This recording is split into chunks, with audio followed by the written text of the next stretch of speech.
Shalom a todos. Nós estamos aqui na comunidade Mudança de Vida, mais esta manhã, nesse Shabat, para poder compartilhar com você a Torá. A Torá, para você que está nos assistindo pela primeira vez, é o Pentateuco da sua Bíblia.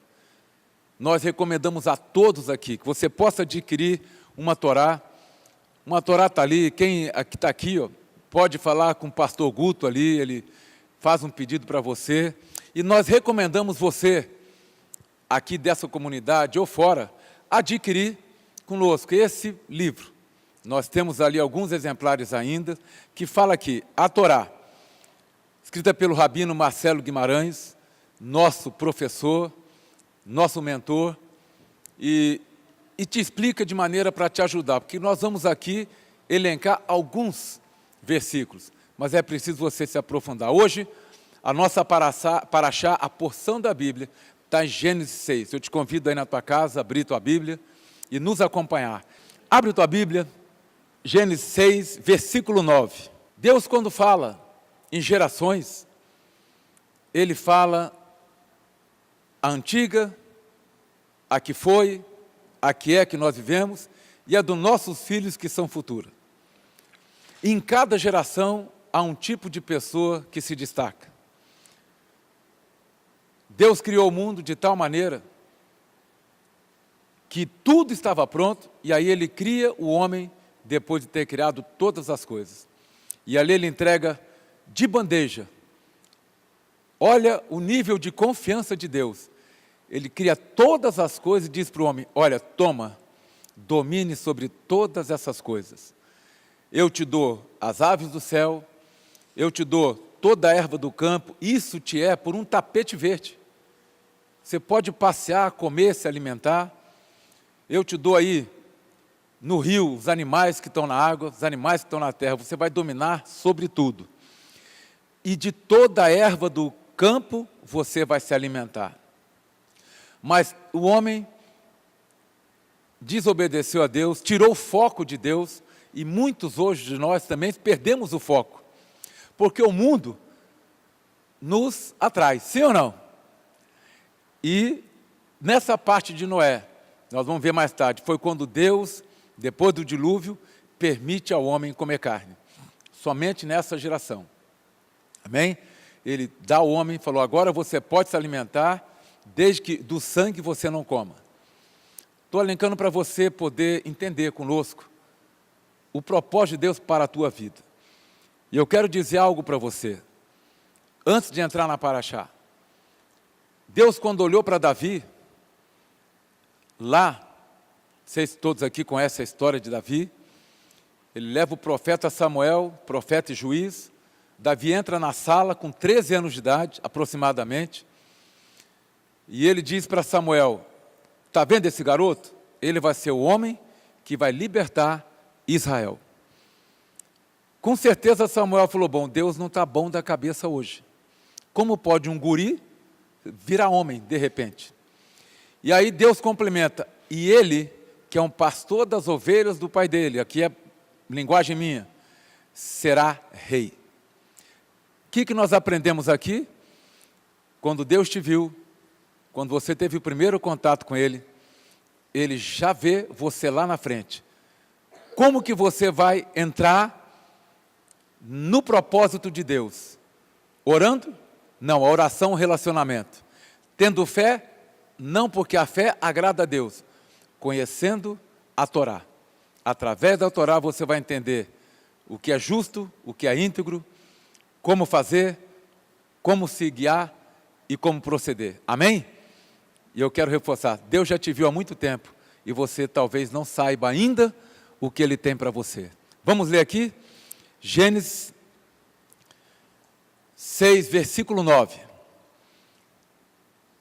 O 9. Estas são as gerações de Noé. Pronto. É o primeiro versículo ou não?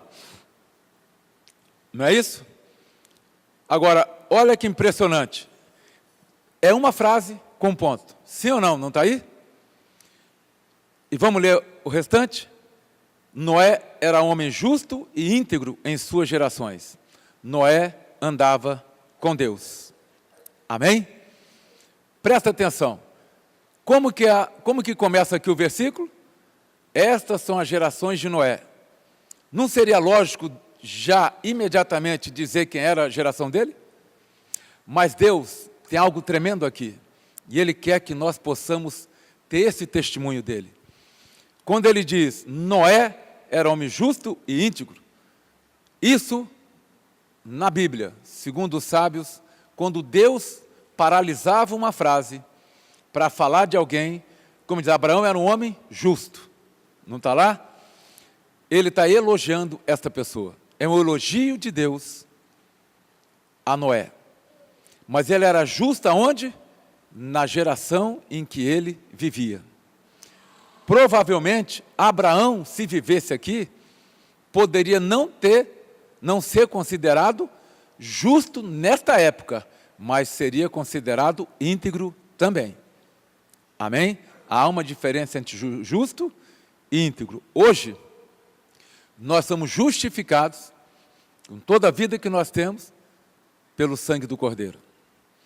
Mas o que a gente precisa desenvolver na Torá é a integridade que Deus quer que o homem tenha. Amém? E gerou Noé 3 filhos, Sem, Cã e Jafé. A terra, porém, estava corrompida diante da face de Deus, e encheu-se a terra de violência. Amém? Até aí, por enquanto, a gente vai ler. E quando Deus fala aqui que a terra se encheu de violência, Ele lá no 7, Ele diz, destruirei sobre a face da terra o homem que criei.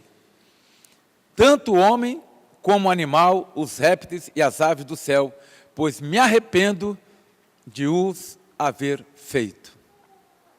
Aí você vai lá, em Números a Bíblia diz que Deus não é homem para se arrepender. E como pode Deus se arrepender de algo que Ele mesmo criou? Parece uma controvérsia, sim ou não? E aqui nós vamos entender essa parte de arrependimento de Deus. Amém? Porque nós precisamos entender que tudo que possa estar fazendo, alencando, você vai na Torá e diz, Deus fala, eu vou fazer desaparecer o homem da terra. Deus sempre olha para nós, esperando que a gente olhe para Ele como Pai. Mas nós crescemos e olhamos para Deus apenas como Criador. Que a gente não pode entender que alguém espiritual, que eu não vejo, possa ser o meu Pai. Porque nós temos um Pai físico na terra e temos dificuldade de ver isso. Mas o que significa Noé? O nome Noé significa aquele que traz conforto, aquele que traz descanso e aquele que consola. E por isso Deus escolhe Noé. Ele gera um homem justo e íntegro na geração dele. O ser humano se tornou um fracionamento da integridade de Deus se corrompendo na terra. Ah, não é bem assim. Ah, mas se eu fizer isso aqui, Deus perdoa, Deus é Pai, Deus é amor. E nós vamos perdendo a integridade original, e assim o ser humano se adaptou. Nós permitimos que a parte íntegra nossa, que procede de Deus, quando nos criou, se fracione pela convivência do mundo. E a nossa personalidade é corrompida e o nosso caráter desviado. Amém? Mas Noé procedeu correto na geração dele. Porque Deus criou o homem o quê? Sua imagem, autêntico e original. Por isso que eu dei o exemplo do leite para ficar mais fácil. Ele não criou nenhum homem igual ao outro. Ele fez um sinal físico em cada homem. Ninguém tem a mesma digital, sim ou não? Ninguém tem a mesma arcária dentária, sim ou não? O homem morre carbonizado, pela arcária dentária se identifica se era ele ou não. Então Deus tem um sinal físico para você. Nem os irmãos gêmeos têm total aparência de igualdade. É ou não é verdade? Então Deus criou o homem simplesmente original. Não tem ninguém que é tua cópia. E se você não buscar o entendimento de Deus pela Torá, você pode perder essa integridade e lá na frente você vai prestar conta de cada ato teu. Mas o homem perdeu a visão do Criador. O homem simplesmente perdeu a visão do Criador. Uma das razões do Shabat, para você que está aqui nos visitando, é o quarto mandamento que foi abolido, inclusive pela igreja cristã, confundindo que Jesus é o Senhor do sábado, e é mesmo, mas Ele também é a nossa luz. E se Ele é o Senhor do sábado, se você ler o livro de Atos, todos os sábados Ele estava onde? Na sinagoga, guardando e recebendo o dia do Senhor. Então, o Shabat é o dia criado para que o homem possa se lembrar do que Deus criou. Amém?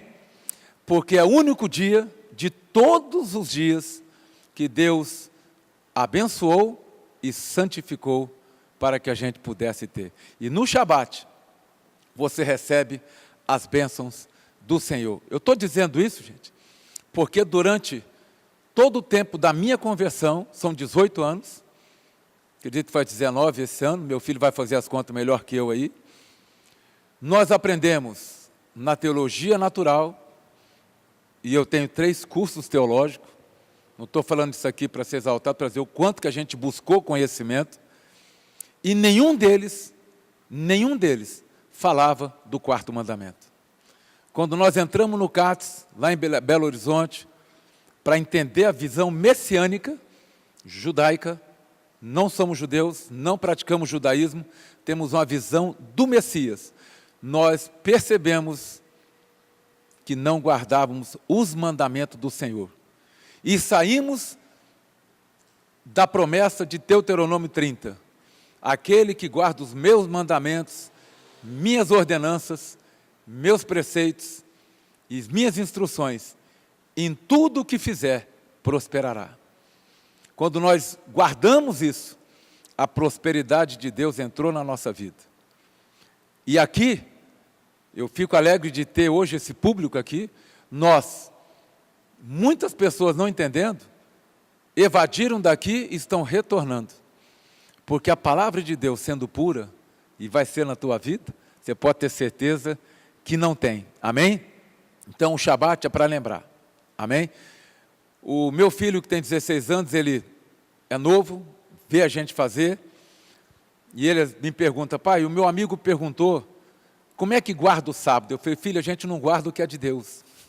A gente recebe o dia de Deus, o sábado é para ser recebido com alegria, para você olhar para o que Deus criou, e você tem esse dia como nós temos aqui, ó. Nós recebemos o Shabat em casa, fazemos a nossa cerimônia, e nos alegramos na presença de Deus, e olha, e descansamos. E nós estamos aqui descansando, aprendendo. Sim ou não? Porque não é o descanso de ficar à toa, é de buscar a face do Senhor. Amém? Mas o homem, na maioria das vezes, ele age como? Como seus problemas fossem mais importantes do que tudo que Deus criou. E Deus criou este dia para que você aprendesse.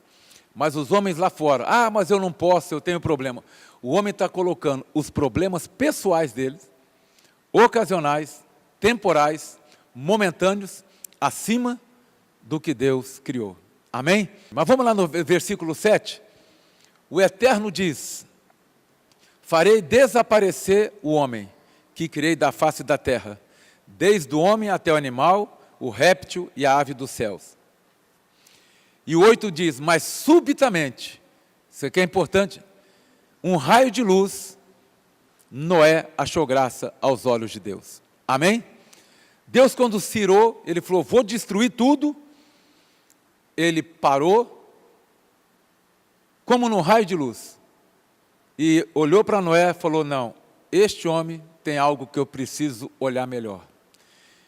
E quando Deus te escolheu, mesmo que você não conhecesse a palavra dele, mesmo que você não tivesse conhecimento, mesmo que você fosse como eu, um homem que não acreditasse nele, que até os meus 42 anos eu nunca acreditei em Deus. Mas vendo essa parte, eu digo que em alguma parte da minha vida, Deus olhou e falou, não, no momento eu vou mostrar a minha luz para ele. E assim é na tua vida. E à luz da palavra, você vai ter conosco aqui um aprendizado muito maior para você ter. Amém? Principalmente para entender que Deus olhou para você, assim como olhou para Noé, e viu algo diferente. E você não é igual a ninguém que está aqui dentro. Você é único, você é algo especial para Deus. Você é algo que você tem uma característica que talvez você ainda não perceba, que chamou a atenção de Deus e por isso que você está aqui. Amém? Se dê valor. Olha para você e fala, cara, eu sou o melhor de Deus e pronto. Pode olhar para a tua mulher e falar, eu sou melhor que você. Deus olhou para mim, pronto. Nós vamos ter isso aí. Nós temos que ter essa convicção de que nós somos, para Deus, melhor do que Noé. Por quê? A Bíblia promete algo que para Noé se cumpriu. A família é algo que é uma promessa de Deus desde o tempo de Noé. Você vai lá em Atos e diz o quê? Se crê no Senhor Jesus, será salvo tu e tua. Noé, se você me obedecer e continuar íntegro, a tua casa será salva. Sim ou não? Tremendo ou não? A Bíblia se encaixa. Amém? Então, Noé era um homem íntegro, que você vê aqui, que significa o quê? O que é integridade, pastor Pedro? Integridade, eu peguei alguns elementos. É você ser completo. Você está terminado, por dentro e por fora. Perfeito, de acordo com a vontade de Deus. Amém? Porque se você pegar só algumas palavras do dicionário, o íntegro é perfeito. Aí você fala, eu sou perfeito. E tem religiões aí que diz, Deus é perfeito, eu sou perfeito. Então eu não tenho pecado e eu não tenho doença. Não é essa a perfeição. A perfeição aqui é de acordo com a palavra de Deus. Amém? Qual era a missão de Noé? Aí eu quero que você olhe para cá e se pergunta, Deus, se Noé tinha uma missão, qual é a minha? Aí você vai responder no final. Amém?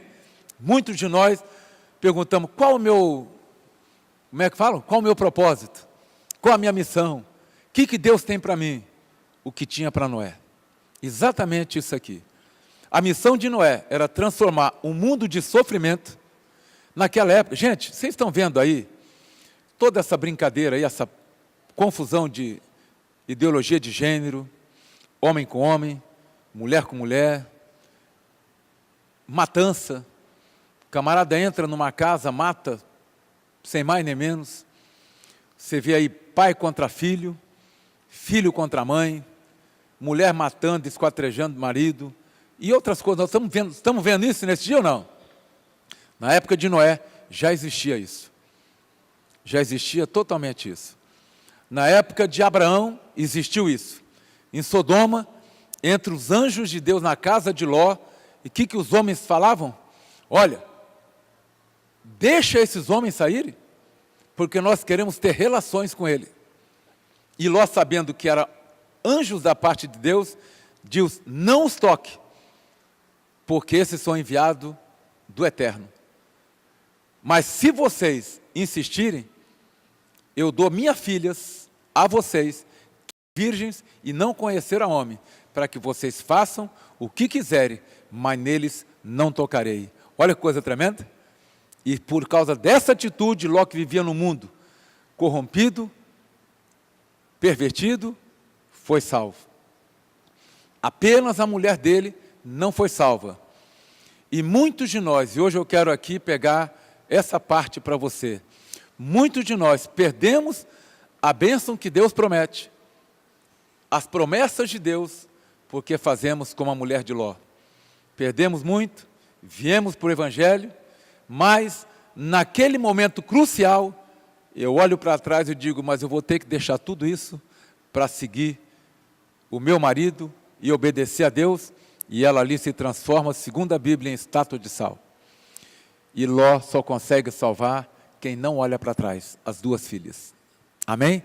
Nós precisamos entender que todos os dias Deus tem falado através do profeta Isaías, olha, eis que eu quero fazer coisas novas, mas vós não percebeis. Por quê? Não esquece as coisas passadas e sempre se lembram das antigas. Nós precisamos entender que Noé, quando foi chamado, demorou um tempo, e eu não sei te responder por que tanto tempo, para ele construir uma arca, algo tremendo, mas ele teve que abandonar tudo o que ele tinha e entrar com a família no lugar que ele não sabia para onde ia. Amém? Então Noé era um transformador na época para trazer luz ao mundo. Versículo 16, vamos lá? Para você entender. Farás na arca uma janela. Pronto, até aí. Farás na arca uma janela. Gente, por que Deus queria uma janela no alto da arca? Será que só uma janelinha pequena, numa arca de 3 andares daquele tamanho, ia iluminar toda a arca? Provavelmente não. Sim ou não?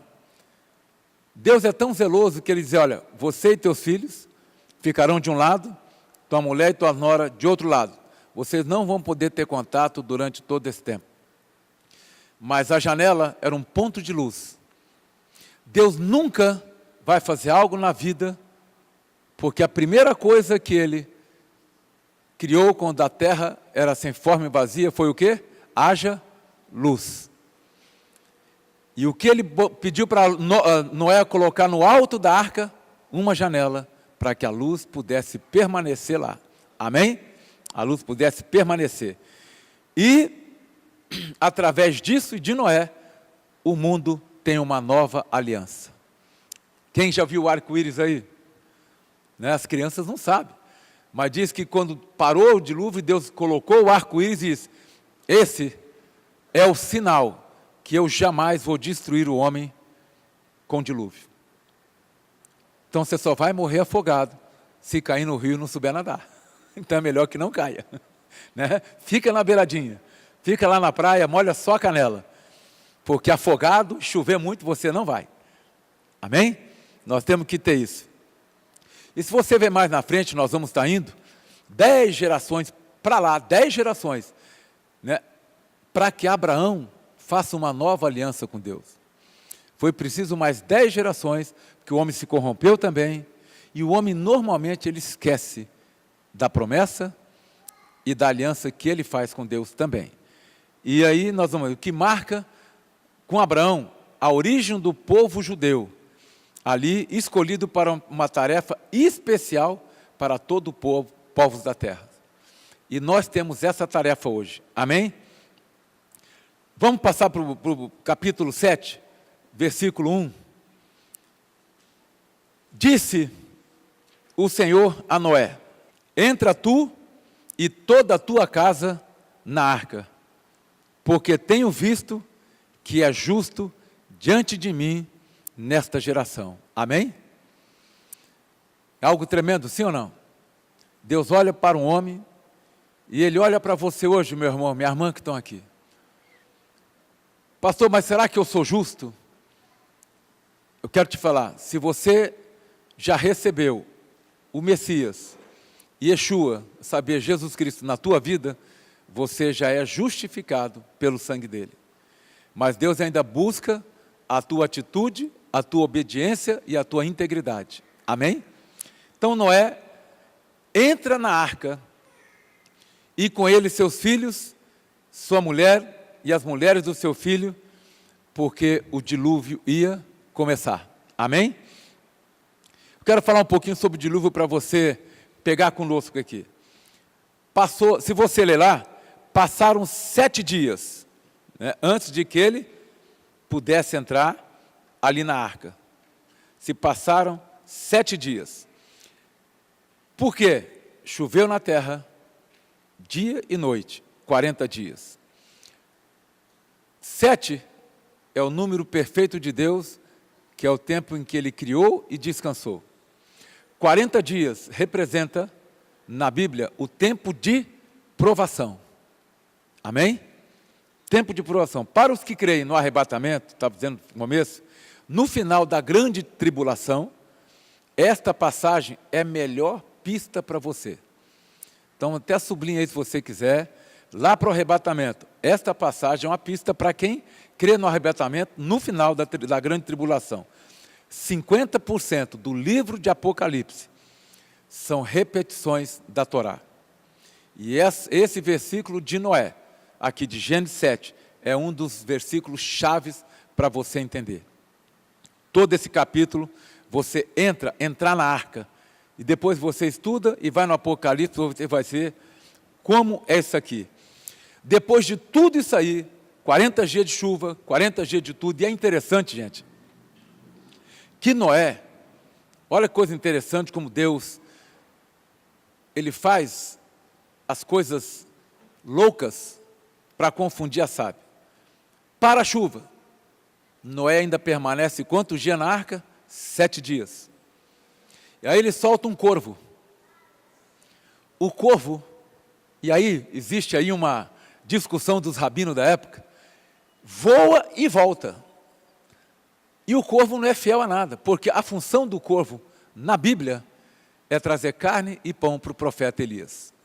É para trazer alimento, e não para trazer uma boa notícia. Mas aí o humor do judeu é engraçado. Ele disse que o corvo foi, deu uma volta e voltou para ver se Noé, estava tão acostumado com a corrupção da terra, ele falou, esse cara vai mexer com a minha fêmea, e voltou lá para cuidar da fêmea dele. Olha só como eles são, né? Isso é uma parte da lenca do humor judaico. Falou, o corvo voltou com medo de Noé fazer mal à fêmea dele. Passou 7 dias, Noé solta o quê? Uma pomba. Mas o corvo traz uma folha de oliveira. E a pomba não volta mais. E quando ela não volta mais, é um sinal que a terra estava seca, porque ela já tinha onde pousar. Amém? São coisas que nós precisamos entender, rir junto, fuçar bastante, cavucar ali. O descobrir a Bíblia, pela Bíblia, é algo interessante. E nós temos na Torá esse aprendizado tremendo. Amém? Pega a tua Bíblia, vai lá para frente no profeta Isaías, só para que a gente possa alencar algo aqui, para termos um fundamento bíblico. Isaías 54, 9. Deus lá no profeta Isaías, anos depois, diz, olha, eu não vou mais mirar contra esse povo. Eu não quero mais destruir o homem. E aí ele lembra da aliança de Noé. Ele passa por cima de aliança de Abraão, para que o profeta Isaías lembre a grande aliança que ele fez com Noé. O mundo estava corrompendo de novo, estava ali perdido, o próprio povo judeu já não estudava mais a Torá. E ele fala no Isaías 54, 9, porque isto será para mim como as águas de Noé, pois jurei que as águas de Noé não passariam mais sobre a terra. Assim jurei que não mirarei mais contra ti e nem te repreenderei. Amém? E no 55, 5, você virar a página, ele ponderando com o profeta Isaías, e ele fala, eis que chamarás a uma nação que não conheces, e uma nação que nunca te conheceu correrá para ti, por amor do Senhor teu Deus e do Santo de Israel, porque Ele te glorificou. Amém? É algo que nós precisamos entender. Deus, Ele prometeu não destruir o homem. E quando Ele se ira, você precisa entender que Ele tem uma aliança com Noé. Ele esquece a aliança que Ele tem com Abraão e volta na aliança lá de trás. Porque Deus não quer destruir o homem. Então muitas pessoas falam, olha o que Deus está fazendo. Os furacões, as enchentes, esse fogo na Califórnia, esse fogo ali em Portugal, na Espanha, que mata milhares, centenas de pessoas e destrói milhares de casas, sim ou não? E nós reputamos isso ao quê? Mas Deus então vai destruir o homem com fogo. Não, ali é o próprio homem que devastou, arrancou de tudo que Deus fez as florestas, não preservou. A ação do homem tem um resultado para ele mesmo. Amém?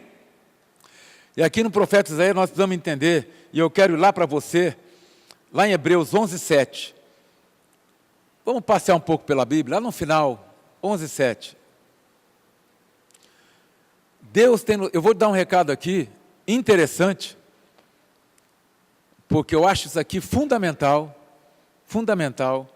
essa parte do escritor de Hebreus, relembrando Noé. Então você vê, nós temos Noé lá no começo, nós temos no profeta Isaías, em Jeremias, e nós temos também no Novo Testamento. O autor diz aqui, pela fé, presta atenção, gente, pela fé, não é pela capacidade humana, não é pelo comportamento humano. Aqui a fé já tinha sido introduzida ao homem, que a fé é um dom de Deus. Lá no Antigo Testamento existia confiança em Deus. O homem confiava e obedecia. E aqui já era uma época da fé. E o autor, sabendo que a confiança era igual à fé, ele começa aqui, pela fé, que o certo seria pela alta confiança que Noé teve em Deus. Amém? Então, pela fé, Noé foi divinamente avisado que iria chover e o mundo seria destruído. Deus avisou Noé ou não, gente? Ó, Noé, faz uma arca, porque eu vou enviar chuva. E nunca tinha chovido na terra. E Noé recebeu o aviso, começou a construir a arca e foi salvo com a família dele. Pela fé, a igreja deve ouvir algo que ela tem ouvido e não está prestando atenção. Jesus está voltando. E Yeshua está voltando. A Bíblia diz, aquele que vai vir, vem e virá, e não tardará. Ninguém sabe o dia, mas Jesus está voltando. Portanto, o que nós temos aqui? Buscar uma restauração da vida pessoal e própria, para depois a gente buscar uma restauração familiar. Noé era íntegro.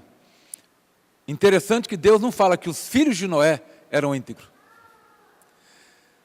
Deus olha, o diabo passeia pela terra, entra na Assembleia dos Anjos, Satanás tem acesso a Deus a hora que ele quiser, porque ele serve a Deus, ainda, mesmo caído. Ele não faz nada sem permissão de Deus. E ele diz, fala, olha o meu servo Jó. Deus fala para ele, justo e temente a Deus, íntegro e reto, e se desvia do mal. Ele não fala dos filhos de Jó. E aí, no decorrer do livro de Jó, diz que Jó fazia holocausto todos os dias pelos filhos. Mas não impediu que todos os 10 filhos morressem. E eu volto aqui. Deus era diferente na época de Noé. Falou, pela tua justiça, eu vou cumprir algo que eu vou falar lá no Novo Testamento. Se você me obedecer atentamente ao que eu estou te avisando, a tua família será salva. Hoje nós temos uma promessa maior do que Noé teve. Nós temos uma nova aliança, porque entra a graça e também a promessa do antigo. Se você crer e se corrigir, como fala aqui em Hebreus, de maneira, ouvir aqui, Yeshua está voltando, Jesus está perto. O dia ninguém sabe, a hora ninguém sabe, e nós vamos ver isso aqui na frente. Noé foi avisado. A minha pergunta é, e Jesus vai avisar? A Bíblia diz que não, porque está escrito que ele vem como um ladrão durante a noite. Mas quem vive, aí Noé nos ensina o seguinte, eu posso talvez estar errando em algumas coisas, mas quem obedece os mandamentos do Senhor e vive uma vida corretamente, quando Jesus voltar, Ele vai olhar e ver tua integridade. E você não vai ficar. Pode ter certeza disso. Como Noé e a família dele não ficou. Esse versículo de Hebreus é fundamental para alertar a cada um de nós, para que a gente possa se apressar em construir uma arca de novo para a nossa família. Amém? Porque será salvo tu e a tua casa. E pela tua fé, muitos virão aos pés da cruz. Amém? E muito tempo, eu vou lá em 1 Pedro 3,20, 2 Pedro 2, você não abre, eu vou ler para você. Os quais em outro tempo foram rebeldes, os homens, quanto à longanimidade de Deus, que esperava nos dias de Noé. Olha como o apóstolo Pedro ainda cita Noé, enquanto se preparava a arca, na qual poucas, isto é, somente 8 pessoas, almas se salvaram através das águas. Noé levou 120 anos, todo um tempo. Nunca tinha chovido. Com certeza você vê algo sendo feito, você tem curiosidade de saber o que está acontecendo. Mas ninguém deu ouvido que ia chover, porque nunca tinha chovido. Muitas pessoas ouvem falar do Senhor Jesus, mas não o conhecem. E por não conhecê-lo, não dão ouvidos à pregação do Evangelho. E se não dão ouvidos, nós que temos o Evangelho como luz para as nações, precisamos voltar a uma vida de retidão, uma vida de integridade, para que as pessoas percebam que aonde nós andarmos, algo diferente está sobre a nossa vida. O teu caminhar na terra, com uma luz igual à arca, em cima de você, do teu lado, vai fazer com que as pessoas falem: por que uma arca tão grande tem uma luz tão pequena? Porque é nessa pequena luz é que a salvação do mundo vem. Amém? Por isso Jesus diz: eu sou a luz do mundo, e depois ele passa para nós: vocês são a luz do mundo. Amém? Nós somos a luz que está lá em cima na arca, que permite que na hora da solidão, na hora do desespero, você olha e fala: não, ainda Deus está no céu. Por isso Deus colocou aquela janela, para que Noé, vendo ali a família dele, será que vai dar certo? Será que nós não vamos morrer? Cheio de animais, você imagina o cheiro daquilo, mas eu acredito que ali devia ter algo que Deus faz diferente, que nem cheiro tinha, e ele olha e fala: não, os filhos, ô pai, que troço é esse? E aí, o que vai virar de nós? E Noé, por ser justo, olhava para aquela janela e diz: Deus está lá em cima, e é nele que eu confio.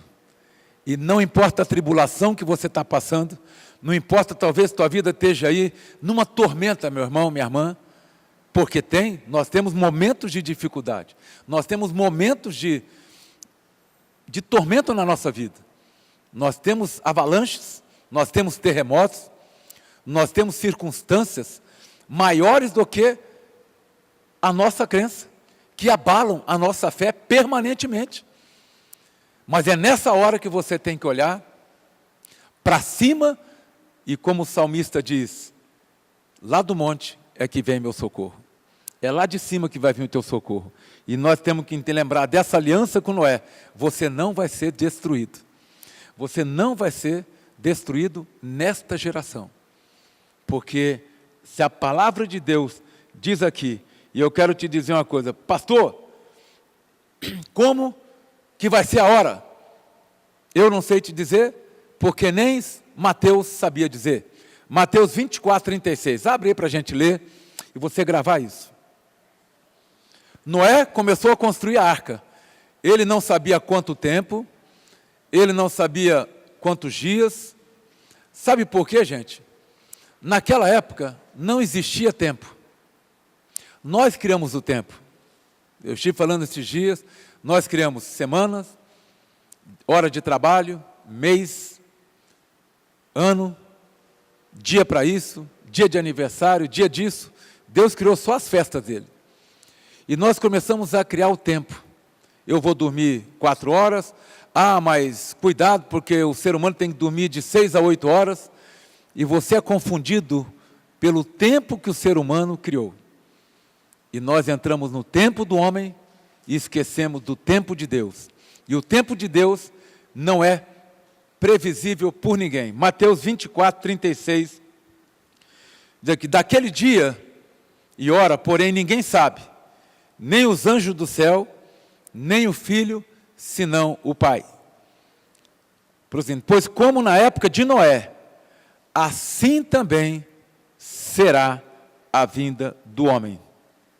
Porquanto, assim como nos dias antes do dilúvio, comiam, bebiam, casavam e davam-se em casamento, até o dia que Noé entrou na arca, e não o perceberam, até que veio o dilúvio e os levou a todos.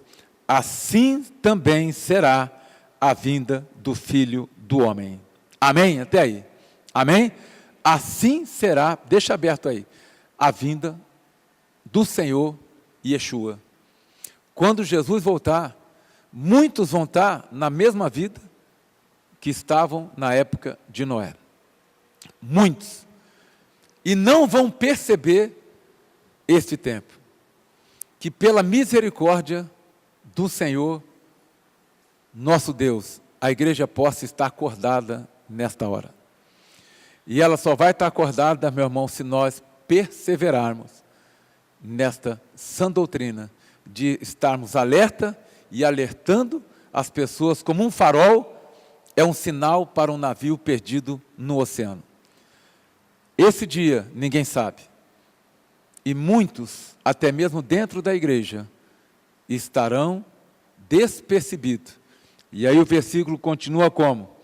Estarão 2 homens trabalhando no campo aí, será levado um e deixado o outro. E 2 mulheres a trabalhar no moinho, será levado uma e deixada a outra. E aqui vem um alerta: vigiai, pois porque não sabeis o dias em que vem o nosso Senhor. Sabei, porém, isto, se o dono da casa soubesse a que vigília da noite viria o ladrão, vigiaria e não deixaria a sua casa ser roubada. Sim ou não, gente? Se você soubesse que o ladrão ia chegar a tal hora, você ia sair? Ou você ia ficar de vigia na tua casa? Hã? Falei, pá, eu vou comprar uma 12 aqui, botar aqui e esperar esse cara. Entrou, leva chumbo, né? Estou falando no momento de vigia e defesa. Sim ou não? E, por isso, diz aqui, ficai também vós apercebidos, porque numa hora em que não penseis, virá o Filho do Homem. Amém? Então, assim como Noé ficou 7 dias, né, esperando na arca a destruição do mundo, nós precisamos estar esperando a vinda do Messias. Quietos, aquietai-vos, para saber que eu sou o Senhor teu Deus. Nós vamos aquietar a nossa alma, fortalecer o nosso espírito, porque a igreja tem estado enferma, porque o espírito do homem está abatido. Nós desejamos muitas coisas terrenas, sendo que elas já estão disponíveis a todos nós. Mas enquanto o homem não aquietar sua alma, enquanto Noé esperou 7 dias, já pensou? Já pensou, pastor? 40 dias, 40 noites, só chuva. Diz que o monte Ararat, na tua Bíblia, se você ler, está o monte da Armênia, onde é a Armênia hoje, foi coberto pelas águas. A montanha mais alta da terra foi coberta pelas águas. E aí Noé aguarda ainda 7 dias, sem saber o que estava ocorrendo lá fora, sem saber se a água tinha baixado ou não. 7 dias de silêncio, de total isolamento. Ele não sabia se havia animais, se havia alguém vivo, ele não sabia, ele não tinha noção disso. Ele só tinha um aviso, vou destruir tudo. Mas ele nunca tinha passado por uma destruição. E assim, nós precisamos, como aqueles que cremos no Senhor, né, saber que aqui nós precisamos trabalhar como noiva. É aí que Jesus fala, noiva. Apesar que é o noivo que espera, né? Não é mesmo? Mas sabe por que a noiva te faz esperar muito? Porque você prometeu muito e demorou demais para casar. Você já tinha que conhecer e casar.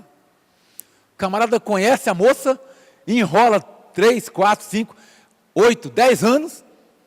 É ou não é verdade? Não, vamos trabalhar, vamos juntar, vamos ter uma casa. E aí, fica noivo. Aí, marca o casamento. E a noiva espera, e a noiva espera. No dia do casamento, ela fala, hoje eu vou me vingar. Vou chegar 1 hora atrasado. Isso é para você rir um pouco. Jesus sabe que nós somos aquela noiva. E Ele tem prometido vir. E nós estamos aqui. Cara, já faz 10 anos. Já estou com 60 anos. E nós estamos esperando. Mas naquele momento que Ele vir, Ele vai te arrebatar imediatamente. Você não vai ter que entrar na presença de ninguém, a não ser na presença dEle. Ele vai vir te tomar, como noivo que fala, agora você é minha, né? E assim vai ser com o Senhor Jesus. Num momento, num piscar de olhos, nós vamos estar com Ele no paraíso. Amém? Quero que você possa meditar nessa palavra, né? E a gente fala aqui, Maranatá, a hora vem, Senhor Jesus, ou Maranata, como diz, né? Em hebraico está Maranatá, ou Maranata, como está na nossa linguagem, vem, Senhor Jesus, e não demore. Amém? Que Ele possa vir e não demorar para todos nós.